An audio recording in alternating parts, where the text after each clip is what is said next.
উনি তো আমাদের প্রধানমন্ত্রী, আমাদের দেশের সব থেকে গুরুত্বপূর্ণ একজন ব্যক্তি। তিনি কতটুকু বিচক্ষণ বা তার আসলে মেধা বা তার দূরদর্শিতা আসলে কতটুকু, তার বক্তব্য যখন তিনি মুখ খোলেন, স্ক্রিপ্ট ছাড়া যখন মুখ খোলেন, সেটা প্রকাশ পায়।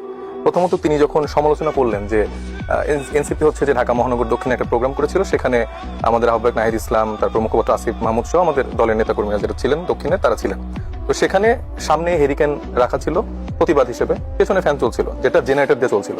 আমার কথা হচ্ছে যে এরকম একটা প্রোগ্রাম করেছে যেখানে জনগণের সমস্যা, আমাদের প্রত্যেকদিন দৈনন্দিন জীবনে যা যা আমরা সম্মুখীন হচ্ছে সেগুলো নিয়ে আমরা আলোচনা করবো না, কথা বলবো না, সেটা নিয়ে প্রতিবাদ চালাবো না, সেইটাকে তিনি ডিফেন্ড করছে যে পেছনে ফ্যান রেখে সামনে হেরিকেন। তো উনার বিচক্ষণতার জায়গায় কথাবার্তা শুনলে আসলে বোঝা যায়, উনি যেরকম তার রাজনৈতিক কি বলে মুখপাত্র কিছু কিছু মানুষকে নিযুক্ত করেছেন না, রাশেদ খান বা এরকম যারা লোক, দলীয় চাটুকার, আপনি দেখবেন তারা যতক্ষণ কথা বলে দলের ব্যাপারে, দলের কর্মকাণ্ডের ব্যাপারে থেকে সারাক্ষণ মানে নেগেটিভ কথাবার্তা তাদের থেকে বেশি আসে, যেগুলোর কোনো ভিত্তি নাই, যেগুলোর কোনো ডেটা নাই, এই টাইপের কথাবার্তা বলে তারা সময়টা ক্ষেপণ করে।